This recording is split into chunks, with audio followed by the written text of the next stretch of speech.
अभिषेक जी, आपका हार्दिक स्वागत, अभिनंदन है। भारतीय जनता पार्टी पिछले 25 साल से गाजीपुर नगर पालिका पर कब्जा रहा है और निश्चित रूप से हम ये कह सकते हैं कि भारतीय जनता पार्टी विकास के आधार पर गाजीपुर नगर पालिका पर फिर से परचम फहराएगी, ऐसा हमारा विश्वास है। इसके पीछे तर्क है। हमारा 2 कार्यकाल बीता है। एक मैं था 2012 से 2017 के बीच और 2017 से 2022 के बीच में श्रीमती सरिता के बाद हम ये कह सकते हैं कि 10 सालों में विकास का जो पैमाना, विकास की जो रेखा खींची गई है वो काबिले तारीफ। ये हम नहीं कह, ये जनता, गाजीपुर की जनता कहे। तमाम विरोधी दल के लोग भी इस बात को स्वीकार करते हैं कि काम बहुत हुआ है और काम के आधार पर हम लोग पुनः जनता के बीच वोट मांगने जाते हैं। अब यही बात कि काम क्या हुआ है तो इसको पूरी जनता देख रही है। काम बोलता नहीं है, काम दिखता है।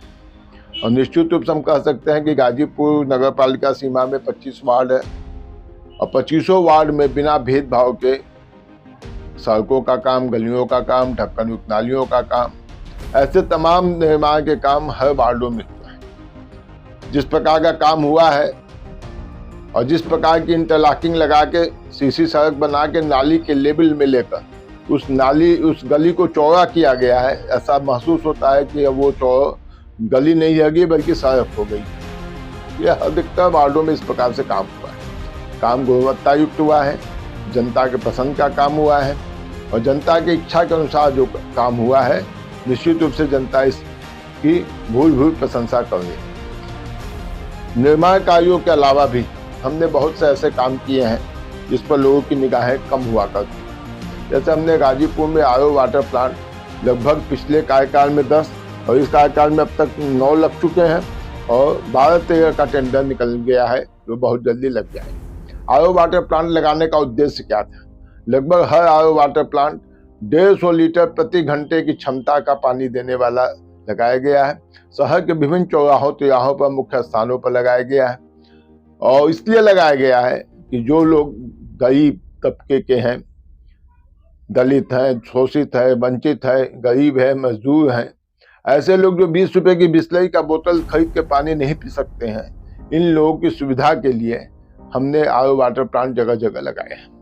इसके अलावा हमने कुओं का सुंदरीकरण किया है। कुआं, जिसकी हिंदू समाज में एक मान्यता है, जब घर में मांगलिक कार्यक्रम होते हैं तो वो कुआं की पुजाई होती है और भी मांगलिक कार्यक्रम के सिस्टम वहाँ अपनाए जाते हैं। कुओं का सुंदरीकरण न होने से कुआं धराशायी स्थिति में हो गई है, जैसी अवस्था में थी। तो 22 कुओं का टेंडर पिछले दिनों निकाला गया था। 12-13 कुएं पर काम हो चुका है, बाकी काम चल रहा है। 30 नए कुओं का भी टेंडर निकाला गया है कि जो और कुआं बचे हुए हैं उनके भी जीर्ण को जीर्णोद्धार करके उसको जनता को सुपुर्द किया जाए। इसके अलावा शहर में लाइटिंग की अच्छी व्यवस्था की गई है।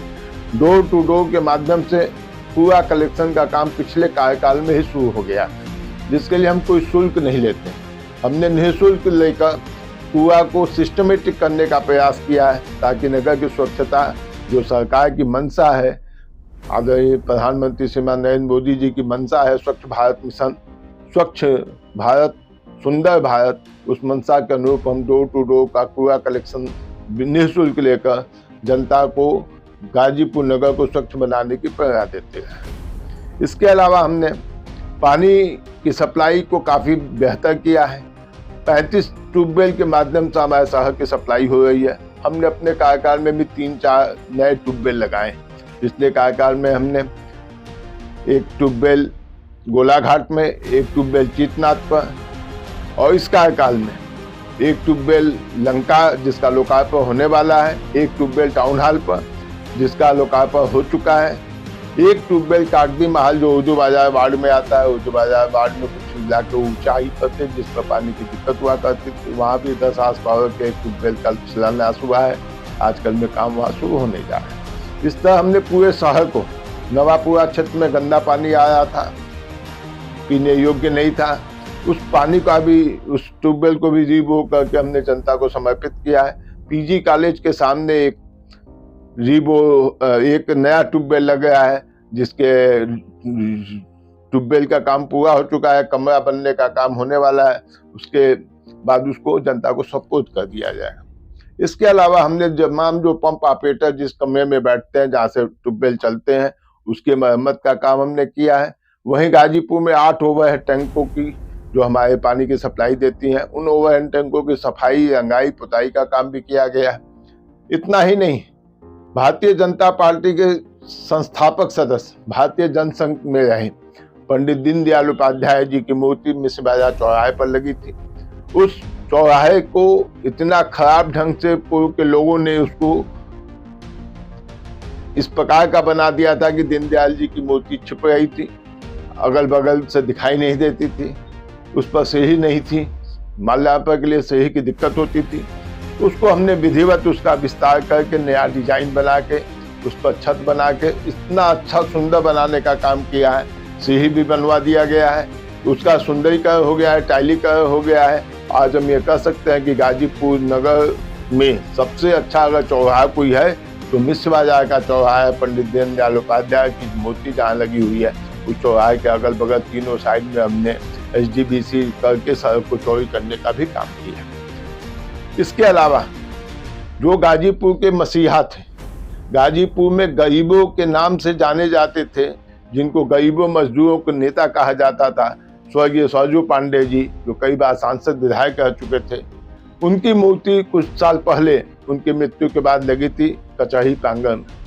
वहां मूर्ति के माल्यार्पण के लिए सीढ़ी का अभाव था और जो परिसर था उसकी भी सजावट बहुत अच्छी नहीं थी। उसका भी हमने टेंडर निकाला था पिछले दिनों, उस पर काम चल रहा है, सीढ़ी का निर्माण हो रहा है, पूरे परिसर को पेंटिंग किया गया है और वहाँ अच्छी लाइटिंग की व्यवस्था की गई है और नई स्ट्रिप LED के माध्यम से खंभों को सजाया गया है। बहुत जल्दी उसको भी लोकार्पित करके जनता को सुपुर्द किया जाएगा। हम ये कह सकते हैं कि बिना भेदभाव के, क्योंकि वो कम्युनिस्ट विचारधारा के थे और हमारी विचारधारा पंडित दीनदयाल उपाध्याय की एकात्म मानववाद है, विचारधारा से हम मेल नहीं खाते हैं। फिर भी सरजू पांडे की शख्सियत थे, गाजीपुर में गरीबों के मजदूरों के नेता थे, इसलिए उनके प्रतिमा पर कैसे माल्यार्पण ठीक से हो सके इसकी चिंता हम लोगों ने की। इसके अलावा शहर में बस 10 बड़े घाटों पर सुंदरीकरण के लिए हमने महिलाओं को वस्त्र बदलने के लिए चेंजिंग रूम की स्थापना की है, ताकि जो महिला पैदा होती थी उस दिक्कत का उनको सामना न करना पड़े, इसलिए हमने महिलाओं के वस्त्र बदलने के चेंजिंग रूम की स्थापना। इसके अलावा शहर के चौराहों तिराहों पर हमने मार्ग निर्देशन बोर्ड लगाया। पहले इसका अभाव था शहर में, बड़े शहरों में इस चीज को देखा गया था, लेकिन गाजीपुर ऐसी जगहों पर ये चीज नहीं थी। हमने जगह जगह मार्ग निर्देशन बोर्ड के माध्यम से बाहर की जनता जो आती है उनको दिक्कत न हो, इस प्रकार की व्यवस्था की। निश्चित रूप से हम कह सकते हैं ऐसे बहुत से काम और हैं। रैन बसेरा हमने एक बनाया स्टीमर घाट में, जो गरीबों को लिए जाने में जिनको दिक्कत है, वो सड़क पर सोते हैं, ऐसे लोग को हम सुविधा दे सके। उसके अलावा उर्दू बाजार में अभी हमने एक नजूल की जमीन पर एक सामुदायिक भवन का निर्माण कराया है। उस सामुदायिक भवन 19 लाख रुपए की लागत से बना, जिसका कुछ दिन पहले लोकार्पण किया गया है। और उससे बनने से वहाँ की जो गरीब जनता है, जो 1,50,000 रुपये इन्वेस्ट करके कोई जगह लेती थी, उनको हम निःशुल्क या बहुत कम रेट पर उनको वो सुविधा उपलब्ध कराएंगे। उनके मांगलिक कार्यक्रम, छोटे मोटे कार्यक्रम, बर्थडे या इस प्रकार के कार्यक्रमों को में वो शिरकत कर सके, इस प्रकार की हमने व्यवस्था की। वहाँ पर मनोज सिन्हा जी के माध्यम से एक बहुत पहले शौचालय का भी टेंडर हुआ था, जिसका काम अधूरा था। वो के अलावा शहर में जो 45 टन प्रतिदिन कूड़ा निकलता है, उसके सेग्रीगेशन की अब तक कोई व्यवस्था नहीं थी। 2014 में मोदी सरकार आने के बाद इस पर चिंता की और गाजीपुर में भी लगभग 3 करोड़ रुपया स्वीकृत हुआ, जिसका CNDS एक संस्था है, वो संस्था को उसका टेंडर मिला है। वो टेंडर वहाँ से करवा के वो काम शुरू हो गया है। बहुत जल्द दिनों में कूड़ा जो निकलता है उसके निस्तारण की भी व्यवस्था गाजीपुर में छावनी लाइन पे जो जमीन उपलब्ध हुई है उस पर काम चल रहा है, उससे की जाए। बहुत से ऐसे और काम हैं जिस पर नगर पालिका का विशेष ध्यान है। गंगा घाटों पर जो नाले गिरते हैं उस पर बायो रेमिडिएशन का भी काम चल रहा है। अब हमने वहाँ पर जगह जगह जंगले लगा के, जाली लगा के कुओं को रोकने का काम किया है और उसमें केमिकल डालते हैं ताकि वो पानी शुद्ध हो जाए, गंगा में प्रदूषित पानी न जाए, इस प्रकार की व्यवस्था की है। तो एक बायो रेमिडिएशन की अस्थायी व्यवस्था के लिए भी एक टेंडर निकाला गया है, जिससे गाजीपुर की गंगा प्रदूषित न हो, इस प्रकार की व्यवस्था की जा रही है। हम ये कह सकते हैं कि लगातार नगर पालिका जन सुविधाओं के लिए, बुनियादी सुविधाओं के लिए तत्पर है और अधिक से अधिक अच्छा काम करने का प्रयास कर रही है। हमने अभी पिछले दिनों लगभग 10 से 11 करोड़ रुपए का एक टेंडर भी निकाला है, जिसमें गाजीपुर में लगभग 90-100 काम, सड़कों के चौड़ीकरण का, नालियों के ढक्कन का, नालियों पर ढक्कन का, इस प्रकार से हर वार्डों में 1-2 काम लिए गए हैं। और पूरे शहर में सड़क का चौड़ीकरण, जो पिच है, पिच के बगल में इंटरलॉकिंग है, विशेषरगंज से लेके लगा मिश्र बाजार, कोतवाली होते हुए, लाल दरवाजा, गांधी रोड होते हुए, टाउन हॉल होते हुए, श्मशान घाट तक की सड़क का पिच का काम निकला है, जिसका काम बहुत जल्दी शुरू होने जा रहा है। ऐसे ही लंका तिराहे से रेलवे स्टेशन होते हुए फुल्लनपुर की तरफ जाने वाली सड़क भी जर्जर स्थिति में, उसका भी टेंडर निकला है। ओपीएम फैक्ट्री से दर्जी घाट की सड़क जो 25-30 सालों से बंद थी, वो प्रयास करके ओपीएम फैक्ट्री से उसको हैंडओवर लिया गया है। उसके भी नाली और नाली पर ढक्कन और सड़क का टेंडर निकला है, उसका भी काम बहुत जल्दी शुरू होने वाला है। हम ये कह सकते हैं कि गाजीपुर में जो जाम की समस्या थी, पिछले कार्यकाल में हमने कोतवाली से जो रास्ता आम घाट को जाते थे, वो रास्ते भी 25-30 सालों से बंद थे, उसको भी पिछले कार्यकाल में हम लोगों ने खोलने का प्रयास किया और खुलवा के जनता को सुपुर्द किया। और इस कार्यकाल में भी एक ऐतिहासिक काम हुआ है। ओपीएम फैक्ट्री के जो गेट लगातार 25-30 साल से बंद था, तो साल भर में एक दिन मुहर्रम के दिन खुलता था, उसको भी, उस सड़क को भी खुलवा कर जनता को बहुत जल्दी सुपुर्द करने वाले हैं, ताकि गाजीपुर में जो यातायात की समस्या थी, खास तौर से महुआ बाग में सबसे भारी भरकम भीड़ होती है। बगल में गर्ल्स इंटर कॉलेज है, बगल में बच्चों के लिए आदर्श इंटर कॉलेज है। दोनों बच्चों के जब पढ़ाई खत्म होती है, स्कूल की छुट्टी होती है, तो सड़कों पे इतना भीषण जाम लगता है कि बच्चे कहाँ उठते हैं। गर्मी के दिनों में तो बहुत ही तकलीफ झेलना पड़ता था। निश्चित रूप से हम कर सकते हैं कि जब हमारा ये आम घाट वाला रास्ता खुल जाएगा, तो हम ये कह सकते हैं कि गाजीपुर में जाम की समस्या से काफी मुक्ति मिलेगी और पढ़ने वाले बच्चों को भी काफी राहत मिलेगी। बहुत से काम नगर पालिका ने किए हैं, बहुत से काम हो रहे हैं। नगर पालिका लगातार जनता के सुख दुख में शामिल रहती है, जनता की बुनियादी आवश्यकताओं को पूर्ति करने में लगी जाती है।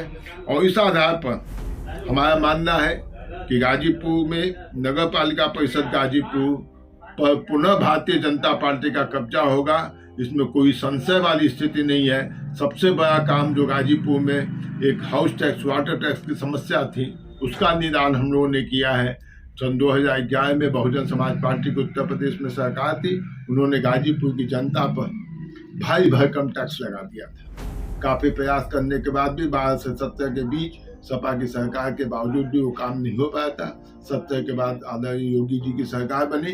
गाजीपुर के जिला मुख्यालय की सभा में उन्होंने आश्वासन दिया था, उस आश्वासन को पूरा किया गया है। गाजीपुर की स्वकर प्रणाली में 50% की कमी कर दी गई है।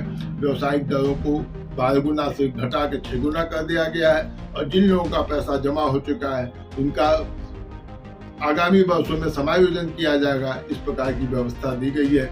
निश्चित रूप से हम कह सकते हैं कि गाजीपुर की जनता को भारतीय जनता पार्टी की नगर पालिका परिषद ने जिस प्रकार की सुविधाएं उपलब्ध कराई हैं, उस आधार पर हम यह कह सकते हैं कि पिछले सारे रिकॉर्ड को तोड़ते हुए गाजीपुर में इस बार भारतीय जनता पार्टी बहुत ज्यादा वोटों के अंतर से चुनाव जीतने जा रही है, इसमें कोई संशय नहीं।